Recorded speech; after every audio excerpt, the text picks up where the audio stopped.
বিশ্বের প্রেক্ষাপটটা এমন যে আমরা পুরো মুসলমানরা, শুধু বাংলাদেশের মুসলিমরা না, পুরো বিশ্বের মুসলিমরা ভয়ঙ্কর চাপের মধ্যে আছে। ওরা অর্থনৈতিক আগ্রাসনের মধ্যে রেখেছে, রাজনৈতিক চাপের মধ্যে রেখেছে। ওরা মুসলিমদের মাঝে আপোষে হানাহানি মারামারি লাগিয়ে রেখেছে। শিক্ষা থেকে ইসলাম উঠাচ্ছে, অর্থনীতির মধ্যে সুদ ঢুকাচ্ছে, সংস্কৃতির মধ্যে জেনা ঢুকাচ্ছে। এ সময় বসে বসে আমরা আমাদের ভাইদের এই দোষচর্চা শুরু করেছি, এই সময় বসে বসে। তাহলে কত আনকালচার্ড, কত আনসিভিলাইজড আপনি চিন্তা করেন। আমি শব্দ দুটো প্রয়োগ করার জন্যে আমার ভুল হলে আল্লাহর কাছে ক্ষমা চাচ্ছি, কিন্তু আমি শুধু আপনাদের বিবেককে নাড়া দেওয়ার চেষ্টা করছি যে এখন এটা সঠিক সময় নয়, এখন নয়। এটা সাহাবীদের যুগ নয়, এটা ইমামদের যুগ না, এটা মুহাদ্দিসের যুগ না, যে এখন একদম চুল ছেঁড়া বিষয়গুলোকে নিয়ে আমাদের একদম সবার মধ্যেই ফেরকাবাজি, বিভক্তি সৃষ্টি করতে হবে, ঐক্য বিনষ্ট করতে হবে। এটা সেই যুগ না, বরং এই যুগ তো এমন যুগ যখন 90% মানুষ সুদ খায়। তা আপনি যদি এতই মানুষের ভুল চর্চা নিয়ে ব্যস্ত থাকেন, তাহলে পলিটিক্যাল অ্যানালাইসিসগুলো করেন, দেখি কত বড় সাহস। চাইনিজদেরকে নিয়ে সমালোচনা করেন, দেখি কত বড় সাহস। এগেনস্টে কথা বলেন, পশ্চিমাদের এগেনস্টে কথা বলেন, ইসলামের মূল শক্তি, ইসলামের মূল শত্রুদের গোড়ায় গিয়ে কথা বলেন, সুদভিত্তিক ব্যাংকিং সিস্টেম নিয়ে কথা বলেন, পেপার মানি নিয়ে কথা বলেন, সামনে যেটা ইলেকট্রনিক ক্রিপ্টোকারেন্সির সুদ আসতেছে বিশ্বের উপরে, এটা নিয়ে কথা বলেন। জালের জন্য রাষ্ট্র প্রস্তুত করে ফেলেছে, ওইটা নিয়ে কথা বলেন। অগণিত শিশুকে হত্যা করা হচ্ছে, এটা নিয়ে কথা বলেন। মা বোন থেকে তুলে তুলে রেপ করা হচ্ছে, এটা নিয়ে কথা বলেন। সারা বিশ্বে একটা অঘোষিত ক্রুসেড লঞ্চ করেছে ওরা, ওদের এগেন্স্টে কথা বলেন। আপনার কথা কি শুধু আলেমদের বিরুদ্ধেই, মুসলিম ভাইয়ের বিরুদ্ধেই? মুসলমানরা কে কোন দোষ করলো এটা খুঁজে বের করে আপনার কাজ বা আমাদের কাজ? আমি কোনো ইন্ডিভিজুয়ালকে উদ্দেশ্য করে কথা বলছি না, আমি ওভারঅল আমাদের সাইকোলজিক্যাল কথাগুলো বলছি। আমাদের সাইকোলজি এমন কেন হল? মূল শত্রুদেরকে চিনতে শিখি না কেন? মূল সমস্যাগুলো ফাইন্ড আউট করি না কেন? ওইগুলো নিয়ে কেন কথা বলছি না? ওইগুলো নিয়ে ফেসবুক কাঁপায় ফেলেন, আমি একটাও মন্তব্য করব না, শুধু এতটুকু কথা বলছি।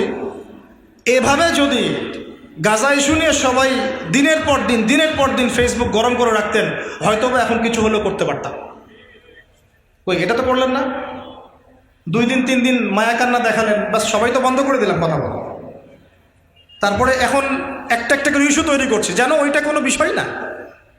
স্ক্রল করব, দেখবো হ্যাঁ এতজন মারা গেছে, 11,000, কালকে 11,500, কালকে 12,000, ব্যাস। রাত্রে একটু কুনুতে নাজলা পড়ে দিলাম, নামাজের পরে একটু দোয়া করে দিলাম। আর দোয়া তো আমার কবুল হচ্ছে না, আমি তো বুঝতেই পারছি, কারণ আমার রিজিকের মধ্যে হারাম আছে, আমার রিজিকের মধ্যে যে সুদ আছে এটা তো আমি জানি। কেউ মুক্ত নই, আল্লাহ পাকের কোনো পরোয়া নাই যদি বাংলাদেশের মানুষ দিন কায়েম না করে।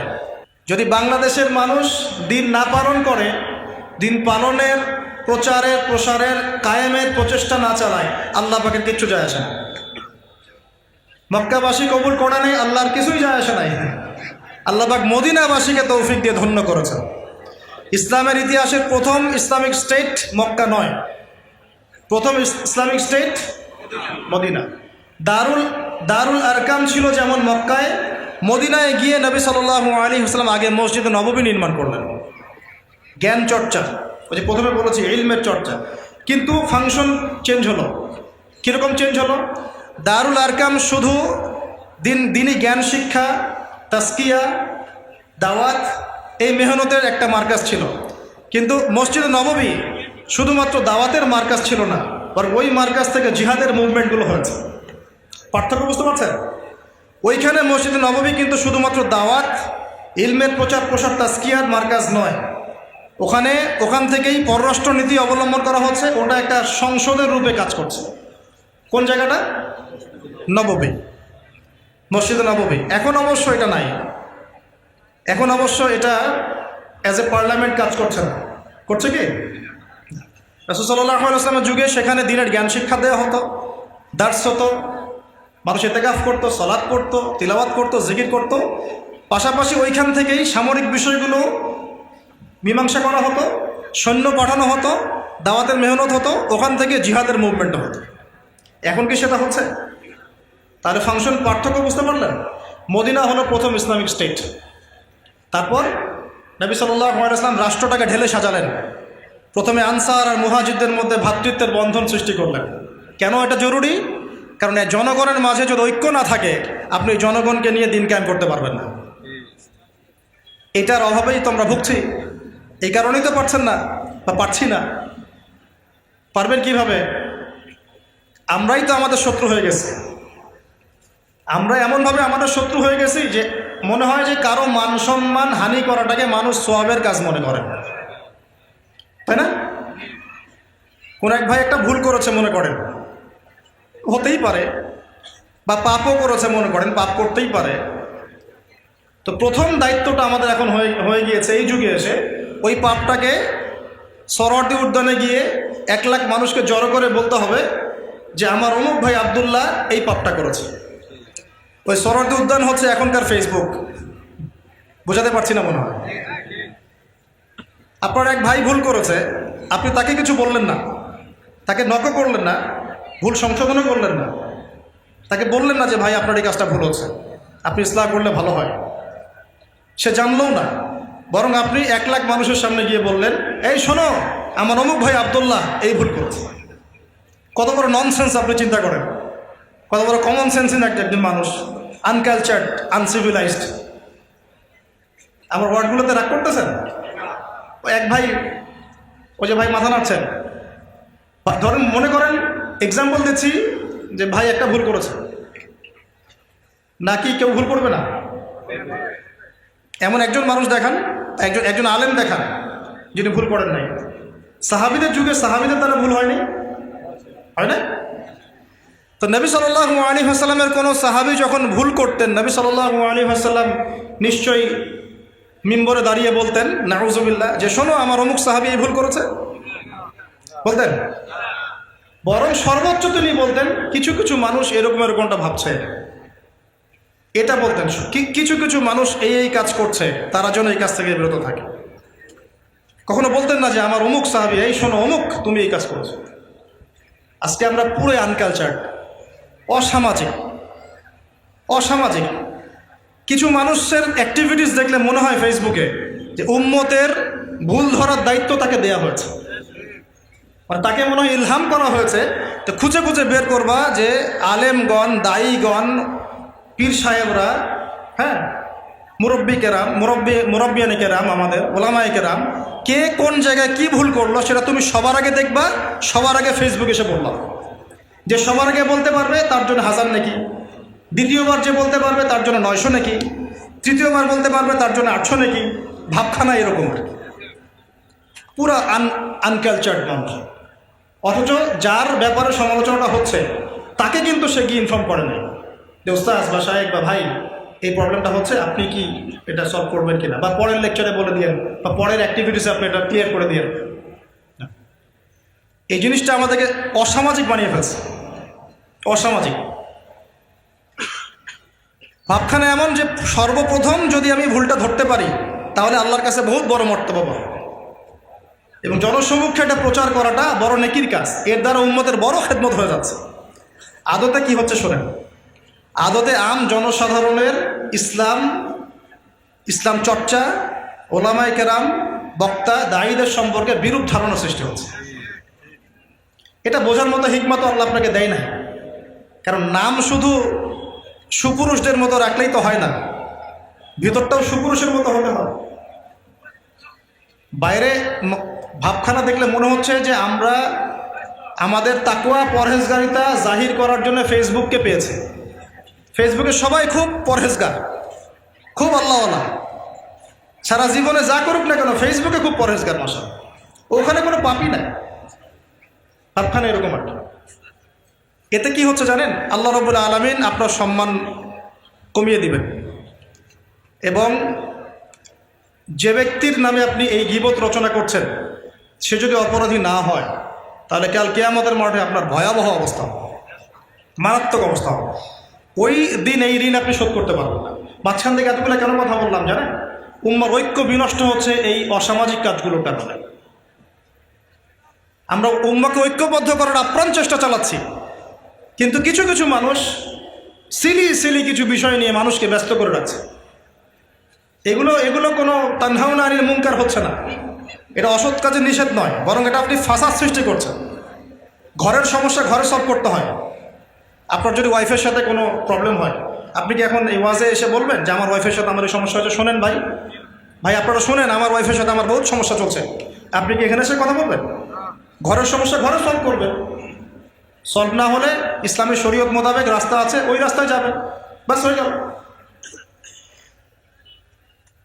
প্রত্যেক আলেমের বিরুদ্ধে, প্রত্যেক বক্তার বিরুদ্ধে, প্রত্যেক দায়ের বিরুদ্ধে এক শ্রেণীর মহল কাজ করতেছে। তো এগুলো আসলে কাজ করে না কাজ করায় কেউ, এটাও একটা প্রশ্নবোধিত বিষয়। আমার তো মনে হয় কিছু মানুষ ইচ্ছাকৃতভাবে কাজ করায় এর পিছনে। তো নবী সাল্লাল্লাহু আলাইহি ওয়াসাল্লাম মদিনায় গিয়ে প্রথম মসজিদ নববী নির্মাণের পরেই আনসার আর মুহাজিরদের মধ্যে ভ্রাতৃত্বের বন্ধন স্থাপন করেছে। এই ভ্রাতৃত্বের বন্ধন যতদিন পর্যন্ত আমরা স্থাপন করতে পারবো না, এই গরম গরম লেকচার দিয়েও কোনো লাভ নেই। মন ঠিক কর, কলবটা ঠিক করি ভাই, কলব ঠিক করি ভাই। যে ভাই সম্পর্কে আপনি খারাপ কিছু চিন্তা করছেন, হতে পারে সে আল্লাহর কাছে অনেক বড় মর্তবা অলরেডি লাভ করে ফেলেছে। কাল কিয়ামতে সিংহায় ফুৎকার দেওয়ার পরে আপনার আমার কি অবস্থা হবে, এটাই ফিকির করার বিষয়। ও কি করলো, ওর কি পরিণতি হবে, এই জাজমেন্ট করার দায়িত্ব আল্লাহ আপনাকে দেন নাই। আমরা তো এমন হয়ে গেছি যে মানুষকে নিজে আল্লাহর আসনে বসে জাজ করা শুরু করে। ব্যাপারটা বোঝেন, নিজে আল্লাহ পাকের জায়গায় গিয়ে মানুষকে জাজ করা শুরু করতেছে। অনেকে তো আছে কথায় কথায় মানুষকে কাফের ফতোয়া দিয়ে ফেলছে, তাই না? কথায় কথায় মানুষকে জাহান্নামী বানানোর চেষ্টা করছে, এটা এই এটা সেই, ও এমন।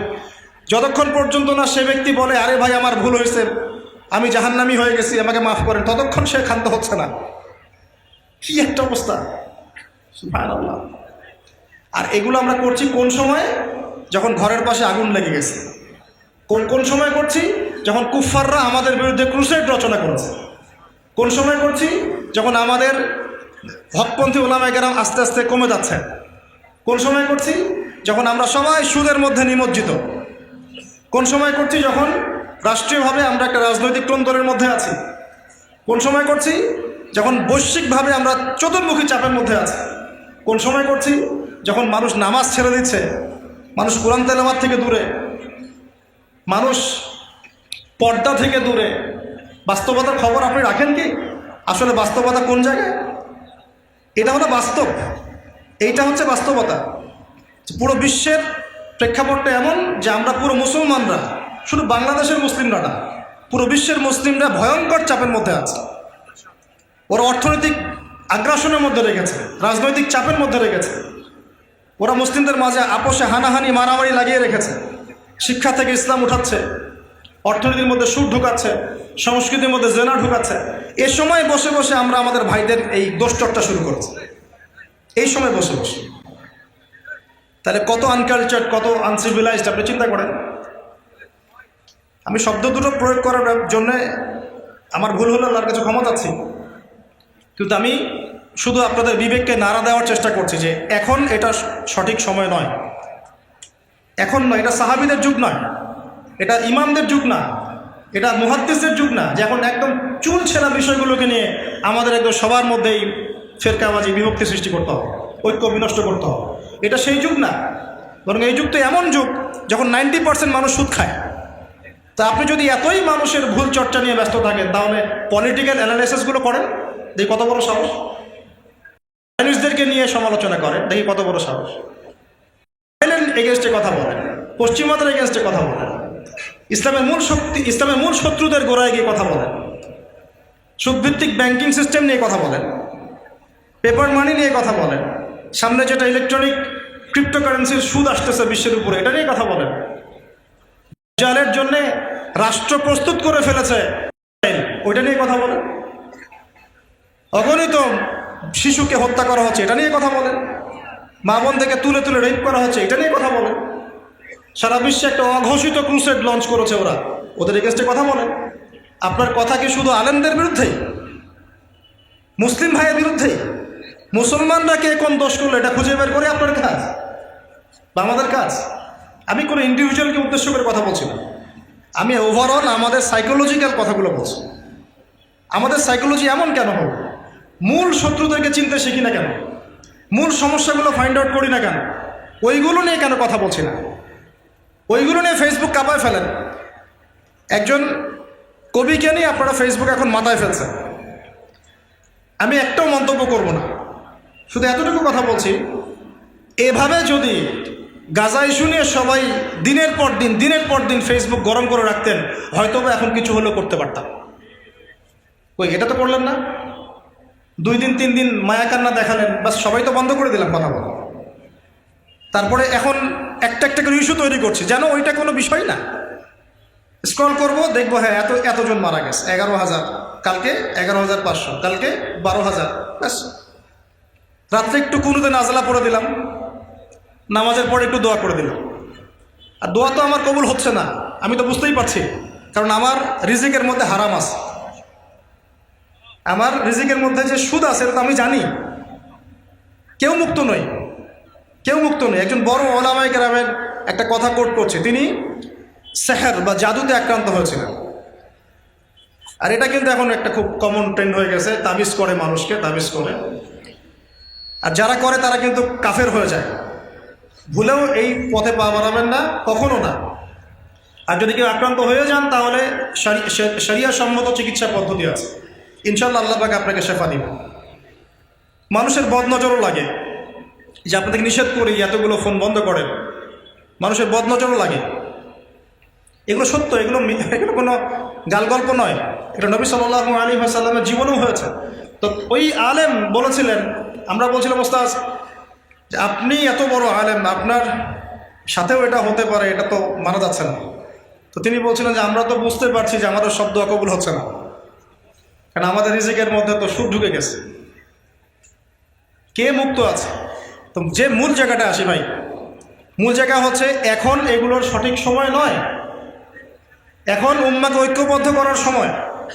আর ঐক্যটা বাহ্যিকভাবে হবে না সব সময়, আপনাকে মন থেকে আগে ঐক্যবদ্ধ হতে হবে।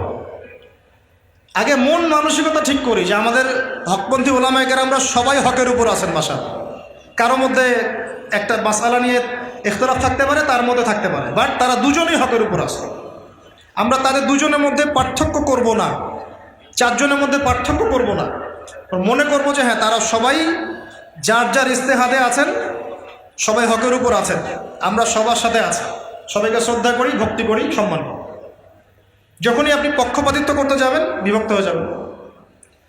আর কারা হকের উপর আছে এটার জন্য সিরাত আছে, কোরআন আছে, হাদিস আছে, এবং বরেণ্য উলামায়ে কেরামের সোহবত আছে। এর মধ্য দিয়ে আমরা জানবো, বুঝবো ইনশাআল্লাহ। এই বুঝটা তো আমাকে অর্জন করতে হবে। আল্লাহ পাক কি আমাকে গরু ছাগল করে পাঠিয়েছেন? আমি তো ইনসান, আমার তো বুঝ আছে, আমার তো বিবেক আছে। আল্লাহ পাক আমাকে জ্ঞান দিয়েছেন, পড়াশোনা করার তৌফিক দিয়েছেন। আমি স্টাডি করে, গবেষণা করে দেখব কোনটা হকের বেশি কাছাকাছি। তো পয়েন্টে আসি, অনেক লম্বা হয়ে যাবে না। আল্লাহ নবী সাল্লাল্লাহু আলাইহি ওয়াসাল্লাম ভ্রাতৃত্বের বন্ধনকে গুরুত্ব দিয়েছে, আমরা এটা দিব তো ইনশাআল্লাহ। অনলাইন থেকে যতটুকু পারেন দূরত্ব অবলম্বন করেন, যতটুকু প্রয়োজন এতটুকু নেবেন, বাকিটা ছেড়ে দিবেন।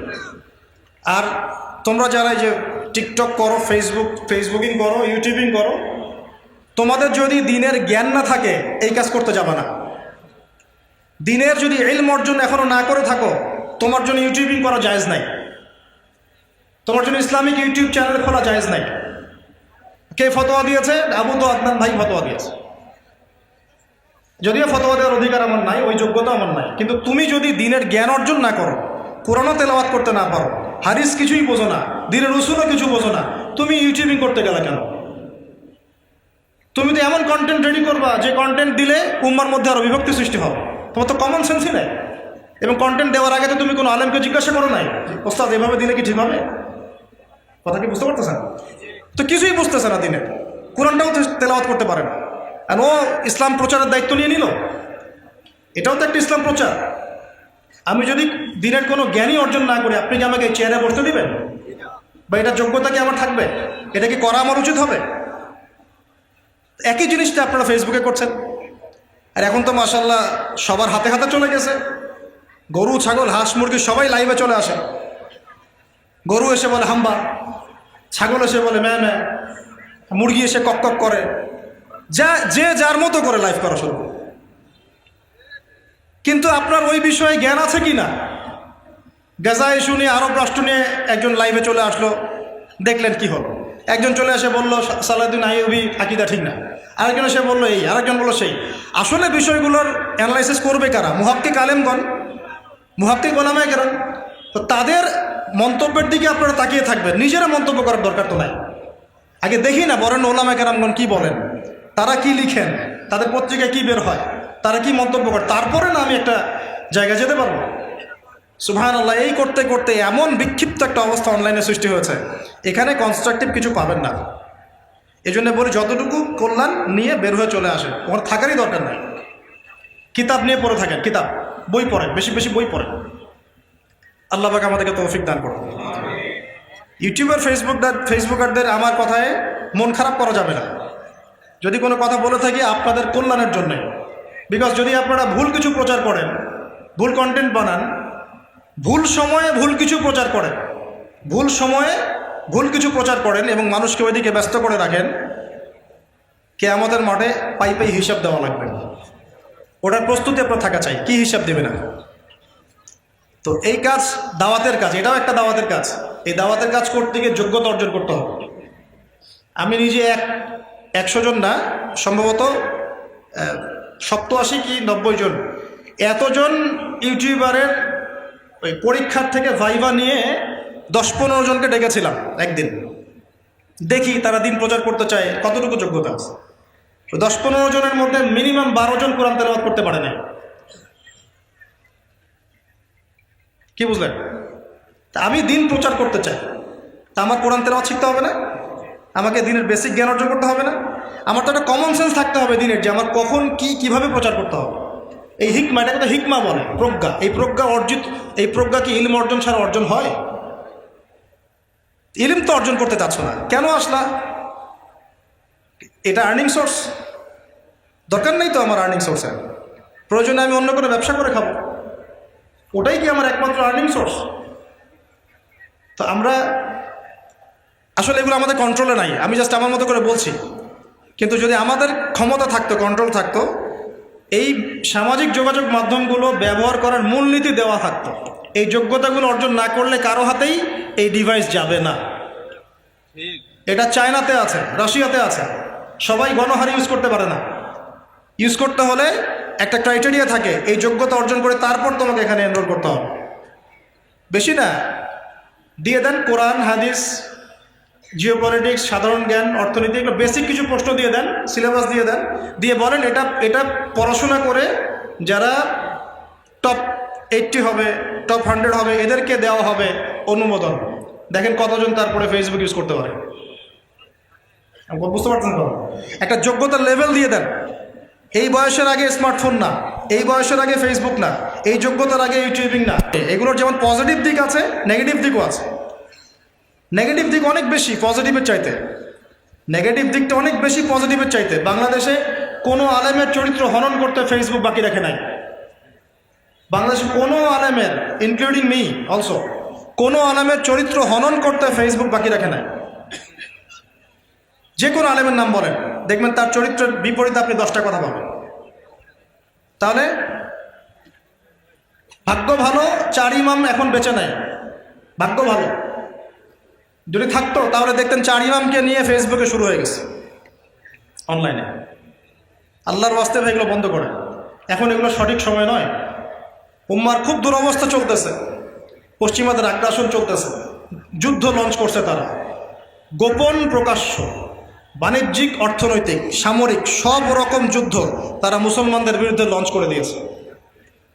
আবার বলছি, গোপন, প্রকাশ্য, বাণিজ্যিক যুদ্ধ, অর্থনৈতিক যুদ্ধ, সামরিক যুদ্ধ, সবই তারা মুসলমানদের বিরুদ্ধে এখন লঞ্চ করেছে। এই সময় এটা সঠিক সময় নয়।